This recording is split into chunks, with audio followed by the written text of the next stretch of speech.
Време е за дневник на К1 телевизија. По кратките најави започнуваме веднаш. Останете со нас.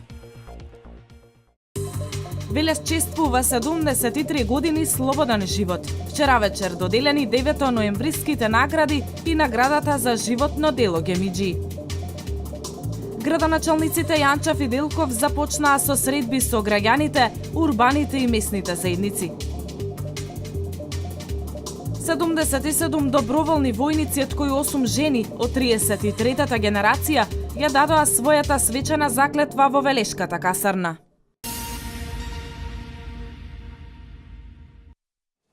Протестот на работниците на Фени Индустри, кои 2 дена протестираа поради покранетата стечајна постапка, денеска е ставен во мирување. Во понеделник е закажано судското рочиште во врска со барањето за стечај од страна на банките доверители. Тогаш ќе се знае дали и каква понуда ќе достави до банките заинтересираниот бугарски инвеститор и каков ќе биде ставот на доверителите. Во Основниот суд во Велес веќе е доставен извештајот за спроведената претходна постапка за Фени Индустри. Ова за нашата телевизија го соопшти привремениот стечајен управник Мирослав Анастасовски. Состојбата во која сега се наоѓа комбинатот според анализата е резултат на слабото менаџирање и лошите деловни одлуки. Излез од ваквата состојба, Анастасовски гледа во отварање на стечајна постапка. Анализите покажаа дека Фени Индустри, акционерско друштво, има солиден бизнис потенцијал, што возможува спроведување на стечајна постапка, што е единствениот излез за компанијата. Со започнување на стечајна постапка ќе се зачува имотот, ќе се спречат понатамошни дополнителни штети и најважното, ќе се дојде до најбрзо можно решение за рестартирање на компанијата и ангажирање на вработените во одржување на технолошкиот минимум, со изнаоѓање на нов стратешки инвеститор и брз премен кон нормално функционирање. Стечајот како можно решение за синдикатот е сомнително решение. Синдикалците се плашат да не се случи пасивен стечај, што значи дополнително влошување на состојбите.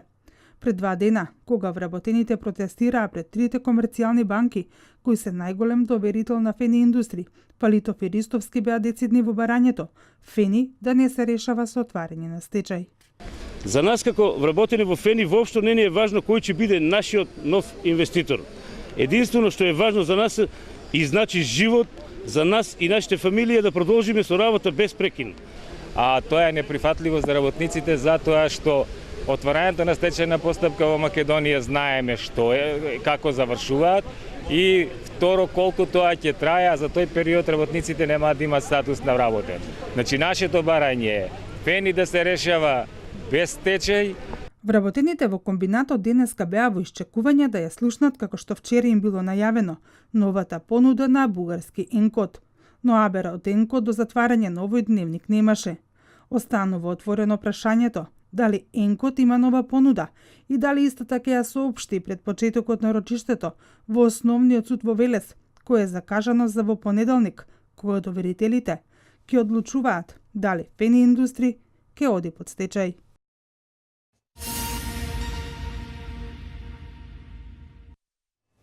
На свечената академија по повод 73 години слободен Велес, градоначалникот Аце Коцевски во својот говор истакна дека Велес има нешто што многу градови во светот го немаат: неговата културна разноликост, неговите етнички заедници кои овде со векови делат едно небо и една земја, додавајќи дека во наредниот период локалната самоуправа ќе работи на реализација на проекти кои ќе значат напредок за градот. Од историјата не треба да се страмиме, историјата не започнува од нас и не завршува со нас. Затоа и овој 9 ноември се заблагодаруваме на партизаните и цивилното население, кои со своето учество во народно-ослободителната борба ја донесоа слободата на Велес, рече во својот говор на свечената академија по повод 73 години слободен Велес, градоначалникот Аце Коцевски. Тој честитајќи го празникот говореше за плановите за подобрување на животот во Велес, за младите да не купувале карти во еден правец, туку својата иднина да ја гледале во перспективниот град. Велес да биде општина на граѓаните, да биде место во кое граѓаните ќе бидат во центарот на вниманието со нивните барања, потреби и проблеми. Место на среќни семејства и задоволни граѓани. Општина со максимално искористени креативни потенцијали на секој поединец и организација. Општина во која младите генерации ќе гледаат иднина и убави услови за живење. Секој од нас може да направи нешто за својот град, а замислете, што за Велес може да направат 50.000 граѓани, рече Коцевски. Тој верува дека сите заедно можеме да направиме Велес да биде општина, за пример. Затоа е важно секој капче, секој агол од овој наш простор под сонцето да биде израз на највисоките културни, естетски, еколошки и интелектуални вредности на неговите генерации. По тие вредности се препознаваат градовите и нациите. По почитта кон сето она што е наше заедничко. А токму Велес е заедничкото што не сплотува и не обврзува, да го чуваме и негуваме за сегашноста и за иднината. Коцевски очекува многу скоро Македонија да стане полноправен член на НАТО, а потоа и на Европската унија. Тоа со сигурност ќе значало и создавање на перспективи за економски развој. Велес ќе биде општина без азбест, општина со нови водоводни системи во сите села каде што се неопходни, нови канализациони системи, улици, патишта, тротоари и многу други инфраструктурни објекти. Сообраќајните проблеми ќе ги разрешуваме темелно и стручно. Ќе ги обезбедиме најсоодветните можни решенија. Еден од најголемите и најамбициозните проекти е гасификацијата на Велес. Коцевски им вети на борците, но и на Велешани, враќање на бистите на народните херои во некогашниот парк на борците.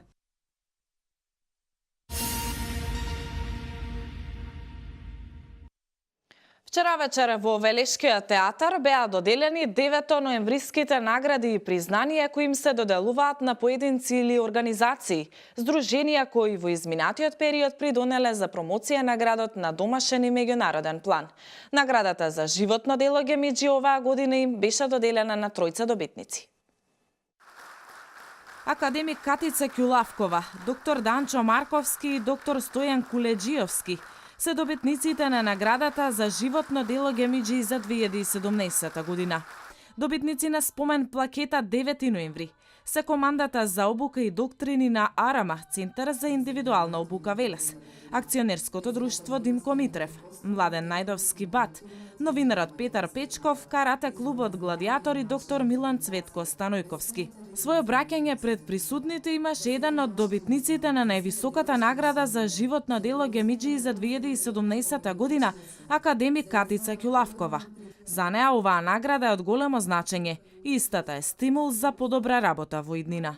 Овие награди за мене фасцинантно покажуваат дека градот Велес сепак живее, дека има огромен потенцијал и меѓу младите и заслужно и меѓу постарите и во сите области од спортот до музиката, до медицината, до науката, уметноста и затоа градот Велес би можел да се гордее со своите граѓани, со својот потенцијал. На свеченоста по фалница 9 ноември им беше доделена на Сдруженијето за заштита на животните Гласот на животните, камерниот црковен хор Свети Великомаченик Пантелејмон и учениците Димче Наумовски, Далибор Шаптев Јефремовик и Благој Маневски од Средното стручно општинско училиште Коле Неделковски. Додека пак благодарница 9 ноември добие доктор Тони Стојановски, Димче Зафировски, семејството Димови атлетичари, Сдруженијето на граѓани Клуб 28 и Кајак клубови, од Велес организатори на Велешкиот пливачки маратон, како и Атанас Крлевски.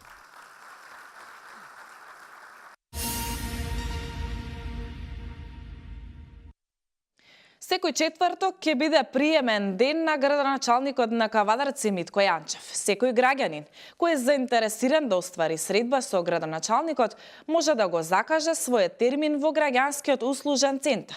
Тој најави дека преку вакви средби секогаш ќе биде тука за граѓаните и преку проектот Мој општинар, кој наскоро ќе биде реализиран. Своите проблеми со кои се соочуваат граѓаните во местото на живење можат да ги пренесат или помош и совет да побараат на средбите со градоначалникот на Кавадарци Митко Јанчев, кои ќе се одржуваат еднаш во текот на работната недела. За таа цел, четврток е утврден како ден за средби со населението и секој граѓанин кој е заинтересиран да оствари средба со градоначалникот може да го закаже својот термин во граѓанскиот услужен центар. На првиот ден од својот мандат, градоначалникот Јанчев во својот кабинет примил 40 граѓани со кои се разговарало за проблемите со кои се соочуваат во своето секојдневие, потребите кои ги имаат, но и различни идеи, предлози и сугестии со кои би можеле да произлезат идните приоритети на локалната самоуправа. На средбите со градоначалникот Јанчев се дискутирало и за прашања во делот на тековните активности на општината, потоа за актуелни проблеми во урбаните и во местните заедници, при тоа се разгледувале и можностите за решавање на истите. Јанчев најави дека преку вакви средби секогаш ќе биде тука за граѓаните и преку проектот Мој општинар кој наскоро ќе биде реализиран.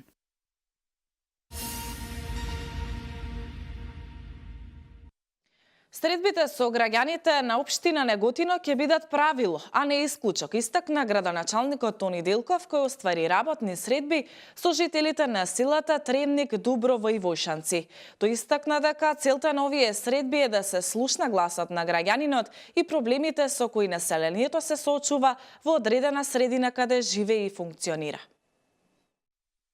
Со одржувањето работни средби со жителите на селата Тремник, Дуброво и Војшанци започна серијата состаноци кои градоначалникот на општина Неготино Тони Делков ќе ги одржи со представниците на местните и урбаните заедници во населените места и во градот. Придружуван од председателот на Советот Диме Витанов, советникот Борче Коцев и вработени во локалната администрација, Делков пред присутните истакна дека целта на овие средби е да се слушне гласот на граѓанинот и проблемите со кои населението се соочува во одредена средина каде живее и функционира. Овие средби нема да бидат исклучок, него ќе бидат пракса на мене како градоначалник и на општинската администрација заедно со Советот на општина Неготино да во наредниот 4-годишен мандат наш бидеме се во комуникација и на овие средби заедно со граѓаните на населените места и со граѓаните од општина Неготино. Средбите вечерва ги започнуваме од населеното место Тремник, продолжуваме во Дуброво и Војшанци, а утре сме во Пепелиште и Криволак. Исто така, целта на ваквите средби е да се слушнат предлози и мислења од жители за по завршувањето на сите средби да се сублимира се она што било кажано на состануците, а градоначалникот, Советот и администрацијата да превземат соодветни мерки за надминување и санирање на одредени состојби, се во зависност од финансиската моќ на општината.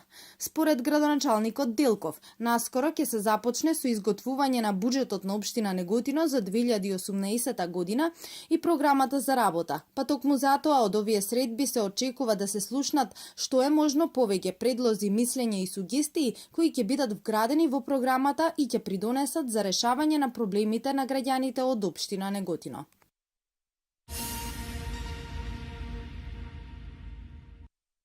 Седумдесет и седум доброволни војници, од кои 8 жени од 33-та генерација ја дадоа својата свечена заклетва во Велешката касарна Алексо Демниевски Бауман и станаа дел од големото семејство на армијата. 77 доброволни војници, од кои 8 жени од 33-та генерација ја дадоа својата свечена заклетва во Велешката касарна Алексо Демниевски Бауман и станаа дел од големото семејство на армијата. Тие во наредните 3 месеци ќе се стекнат со нови знаења и вештини од основната воена обука во Центарот за индивидуална обука, кој е во состав на Командата за обука и доктрини. За доброволците е чест да се биде дел од армијата на Република Македонија. Јас сум војник кадри Черими, доаѓам од село Средно Коњари. Завршена школа, имам средно школа гимназија. Тука во војска ми беше тешко 2-3 дена пред, па се научив, после со командирани олеснија работа и сега ни е многу подобро. Затоа што ја сакам мојата држава и сакав да се надоградам со знаење и вештини. Секоја работа си има своја тежина и секој почеток си има своја тежина, меѓутоа со дисциплина се постигнува. Во иднина се гледам во редовите во армијата на Република Македонија рамо до рамо со своите колеги. Да се биде војник е посебна чест. Со денешниот чин на давање заклетва, вие се обврзавте да ги браните највисоките уставни и човекови вредности, им порача на војниците командантот на Центарот за индивидуална обука, подполковник Арбен Јакупи. Со вас ќе работат искусни старешини, кои максимално ќе се залагаат да ви помогнат во совладувањето на војните вештини, како и јакнење на вашето совесно и дисциплинирано однесување со цел да допринесете во градењето на црпки меѓучовечки односи. Успех на војниците им посака директорот на Генералштабот на АРМ, генерал мајор Димче Петровски. Од овој ден ви станувате дел од армијата на Република Македонија и од овој ден почнувате со сериозно ваше оспособување да служите на армијата на Република Македонија, а воедно и на Република Македонија како држава. Ви посакувам да имате успех во вашето обучување, во вашето оспособување и по завршувањето на ова ваша обука да отидете со многу добри спомени во вашите домови. Да се биде припадник на армијата на Република Македонија е доказ за вашата зрелост и во наредните 3 месеци честно ќе служите на земјава, порача Петровски. На свечената заклетва присуствуваше и државниот секретар во Министерството за одбрана на Република Македонија Драган Николич, кој им ја честиташе заклетвата на младите војници.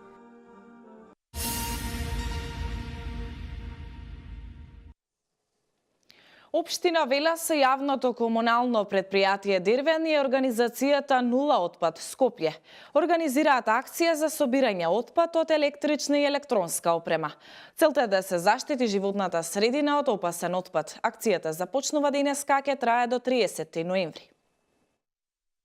Акција за собирање отпад од електрична и електронска опрема организираат Општина Велес, ЈКП Дервен и организацијата Нула отпад Скопје. Целта е да се заштити животната средина од опасен отпад. Во отпад од електрична и електронска опрема спаѓаат големи домашни апарати, мали домашни апарати, компјутерска опрема, електронска опрема, опрема за осветлување, електрични и електронски апарати, електронски играчки и опрема, кабли, адаптери, полначи за мобилни телефони, батерии и акумулатори. Акцијата ќе се реализира од 10 до 30 ноември оваа година. Сите заинтересирани граѓани кои сакаат да учествуваат во акцијата можат да се јават на телефонскиот број 070 233 768 секој работен ден од 7 до 14 часот. Отпадот од електрична и електронска опрема ЈКП Дервен бесплатно ќе го превземе од вашите домови и при тоа на граѓаните ќе им издаде изјава за примопредавање, информираат од Општина Велес.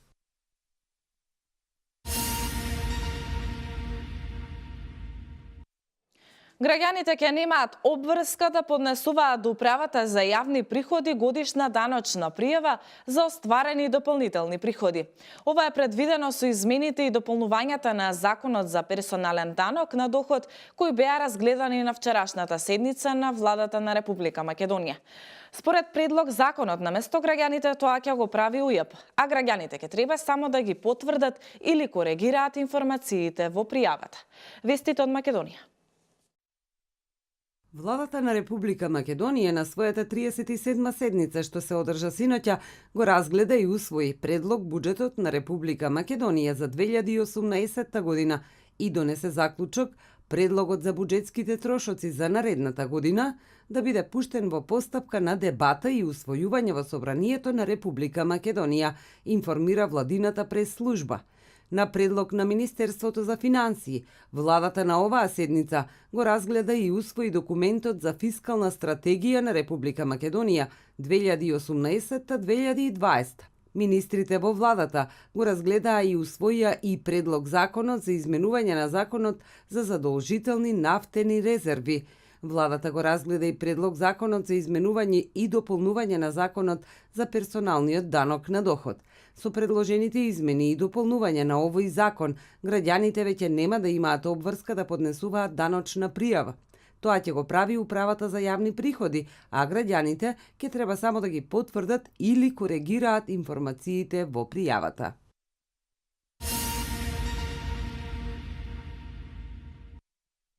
Четириесетиосумгодишниот лекар НЗ од Слупчане Кумановско од клиниката за токсикологија во Скопје прободен со нож вчера пред својот дом.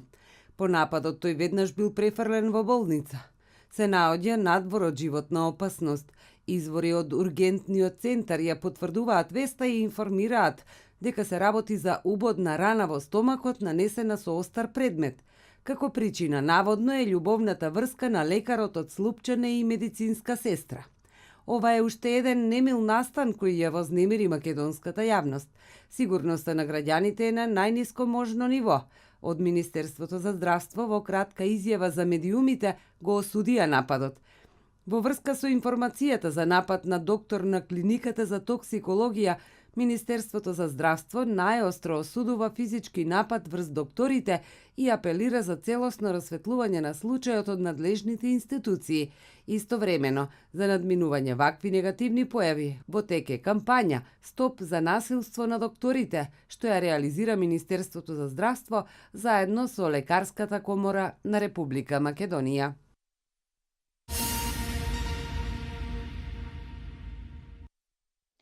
Пет лица исчезнаа откако рибарски брод со 23 членови на екипажот потона во близина на брегот на Рио де Жанеиро, соопштија бразилските власти. Бразилската морнарица наведе дека друг рибарски брод кој пловел во близина успеал да спаси 18 лица. Вестите од светот се на колешката Дијана Иванова. 5 мина каталонски пратеници се ослободени од шпанскиот врховен суд. Иако се на слобода, тие се уште се под истрага за нивна вмешаност во според шпанските власти недозволениот процес на прогласување на независност на Каталонија. Во соопштението од судот наведено е дека на разрешената председателка на парламентот Кармене Форкадел одреден е домашен притвор или истата треба да плати кауција во висина од 150.000 евра, додека четворицата од 5 ослободени пратеници треба да платат кауција во висина од 25.000 евра.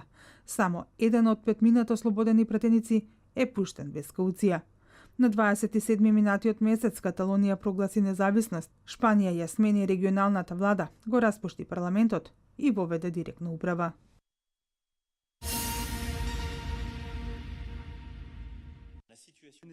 Соединетите американски држави да не се повлекуваат од договорот за иранската нуклеарна програма, бара францускиот претседател Емануел Макрон. Доколку тоа се случи, Макрон се сомнева дека Иран ќе се претвори во нова Северна Кореја. Тој својот став му го кажал и на председателот Трамп, потенцирајќи ги причините поради кои Америка не би требало да се повлекува од иранскиот нуклеарен договор. Според пишувањето на тамошните медиуми, председателот Макрон се интересирал и за следните чекори на председателот Трамп по одлуката САД да се повлече од Парискиот климатски договор.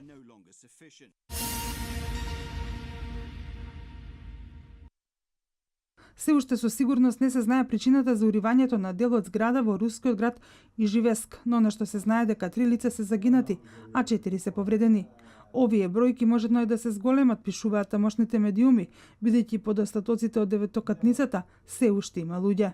Спасувачките екипи се на терен, а првичните информации се дека најверојатна причина за рушење на дел од колективното живеалиште е експлозија на природен газ.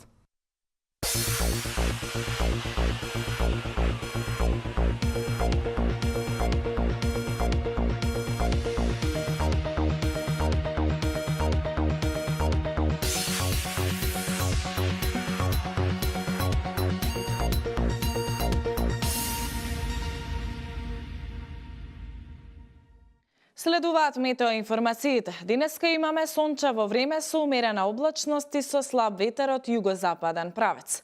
Во северозападниот дел повторно има услови за слаб локален дожд. Дневната температура ќе се движи од 12 до 18 степени. Од утре следува период на променливо облачно време со повремени врнежи од дожд со променлив интензитет. Тоа се за овие вести. Ви благодарам на вниманието. Пријатно.